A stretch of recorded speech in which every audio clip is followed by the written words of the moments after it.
नमस्कार दोस्तों, स्वागत है आपका द ग्राउंड रिपोर्ट में। मैं हूं समीर आत्मज मिश्र। गृह मंत्री अमित शाह ने राज्यसभा में डॉक्टर अंबेडकर को लेकर, बाबा साहब भीमराव अंबेडकर को लेकर जो बातें कही हैं, जो टिप्पणी की हैं और जिस अंदाज में टिप्पणी की है, उसे लेकर विपक्ष जबरदस्त हमलावर है। भारतीय जनता पार्टी को इस मामले में घेर रखा है। पार्लियामेंट में जबरदस्त हंगामा हुआ, बाहर प्रदर्शन हुआ संसद परिसर के बाहर, और उसके अलावा कांग्रेस पार्टी ने बुधवार को देश भर में, देश के सभी राज्यों के मुख्यालयों में प्रदर्शन का ऐलान कर रखा था। और क्या कहा गृह मंत्री अमित शाह ने बाबा साहब डॉक्टर भीमराव अंबेडकर के खिलाफ, किस तरह से प्रधानमंत्री खुद उनके बचाव में आए हैं और तुरंत बचाव में आए, इसकी चर्चा हम बाद में करेंगे। लेकिन प्रदर्शन का जो आह्वान किया कांग्रेस पार्टी ने, प्रदर्शन संसद परिसर में भी हुआ, उसके अलावा देश के सभी राज्यों में इस मुद्दे पर, अडानी के मुद्दे पर, मणिपुर के मुद्दे पर, इन सभी मुद्दों पर विरोध प्रदर्शन का आयोजन किया।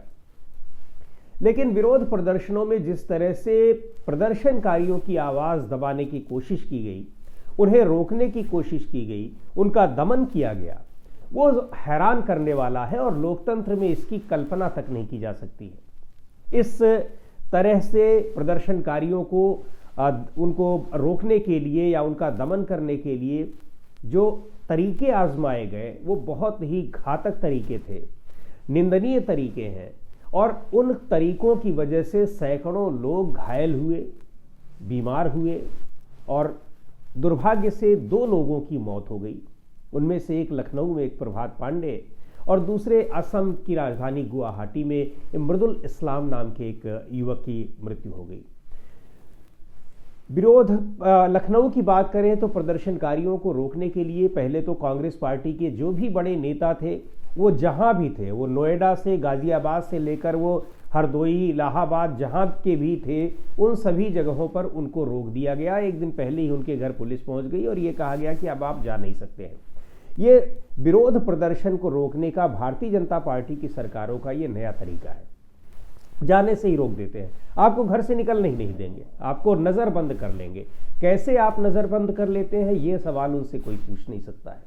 पूछे जाने पर उसका कोई जवाब नहीं दिया जाता है। स्वाभाविक है, जिसको बंद कर रहे हैं वो तो पूछेगा ही, उसकी पार्टी भी पूछेगी, लेकिन उसका कोई जवाब नहीं, बस आपको नहीं निकलना है। किसके आदेश पर, कौन, क्या, कैसे, कुछ नहीं।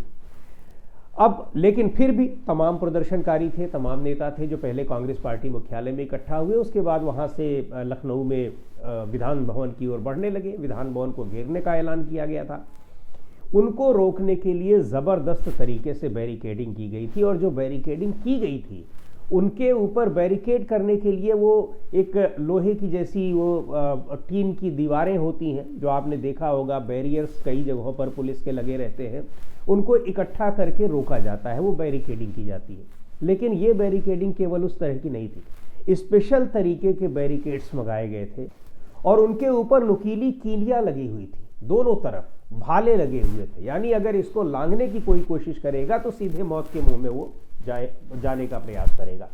लांघने की कोशिश भी हुई जिन जगहों पर नहीं थे, या उनको संभाल कर, लेकिन वो सफल नहीं हुए, और प्रदेश अध्यक्ष अजय राय तक बेहोश हो गए। उनके ऊपर भी पानी की बौछारें भी की गई, उसके अलावा लाठीचार्ज किया गया, वहां से भगाने की कोशिश की गई।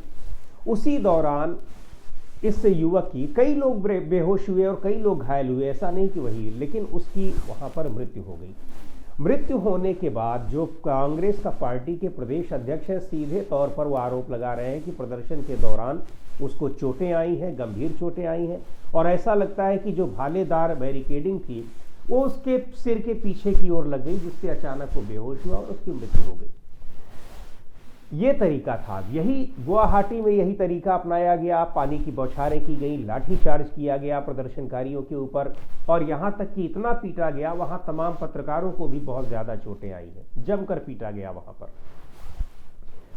लखनऊ में ये जो प्रदर्शनकारी प्रभात पांडे की मृत्यु हुई है, इसको लेकर लखनऊ पुलिस पहले तो ये सीधे तौर पर मना कर रहा है, अभी पोस्टमार्टम की रिपोर्ट नहीं आई है, जांच की मांग की जा रही है, किसकी जांच होनी चाहिए, लेकिन पुलिस ने पहले ही सर्टिफिकेट दे दिया कि वो मृत अवस्था में उसको लाया गया कांग्रेस पार्टी के ऑफिस से और सिविल हॉस्पिटल। ये सीधे तौर पर पुलिस का कहना है, और पुलिस यही नहीं रुक रही है, एक बयान जारी कर वो ये भी कह रही है कि इसको लेकर अगर कोई अफवाह फैलाएगा, यानी जो बात अजय राय आरोप लगा रहे हैं, अगर उस बात को कोई कहने की कोशिश करेगा तो उसके खिलाफ कानूनी कार्रवाई की जाएगी, अफवाह फैलाने के आरोप लगाए जाएंगे, उसको गिरफ्तार किया जाएगा।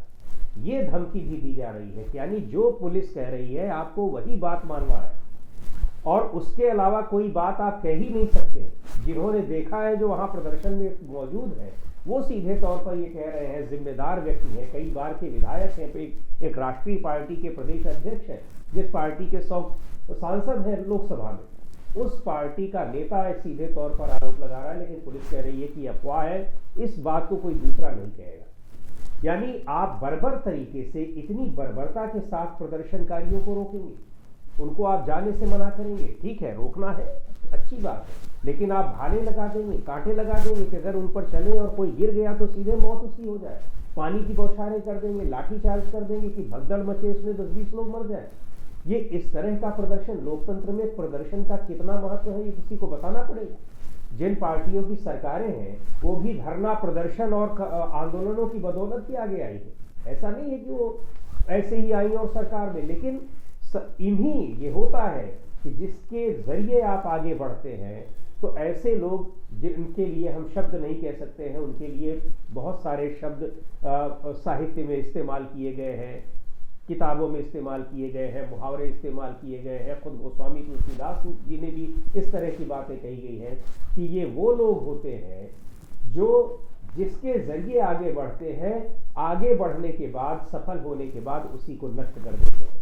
तो उसी तरह से ये सरकार लोकतंत्र की उन सीढ़ियों को खत्म कर देना चाहती है जिनके जरिए ये खुद आगे बढ़े हैं, लोकतंत्र के उन तरीकों को खत्म कर देना चाहते हैं जिनके जरिए आगे बढ़े हैं कि कोई किसी का प्रदर्शन इनसे बर्दाश्त नहीं हो रहा है।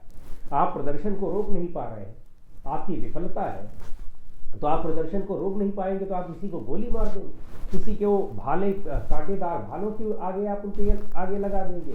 ये प्रदर्शन रोकने का तरीका है और ये कोई पहली बार नहीं है कि ऐसा हो रहा है, ये लगातार हो रहा है। और आपने देखा होगा कि गाजीपुर बॉर्डर में जब किसान आंदोलन कर रहे थे, उनको बॉर्डर्स पर, सभी बॉर्डर्स पर, और उसमें उत्तर प्रदेश की भी सीमा थी, गाजीपुर बॉर्डर, वहां किस तरह से रोकने की कोशिश की गई थी। सड़कों पर ऐसे कांटे बिछा दिए गए थे कि अगर आप उन पर पैदल चलने की कोशिश करते हैं तो आपके कट जाएंगे पैर, और अगर उसमें कोई भगदड़ होती है, लोग गिर गए, तो गिरने के बाद आपकी जान नहीं बचने वाली है। इस तरह के तरीकों से प्रदर्शन को रोका जा रहा है।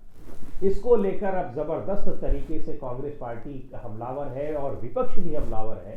ये जो विरोध प्रदर्शन को रोकने का तरीका है, इससे पहले भी तमाम जगहों पर जो संभल की घटना हुई या फिर और घटना, वहां कोई नेता जाना चाहता है तो उसको किस तरह से रोका गया।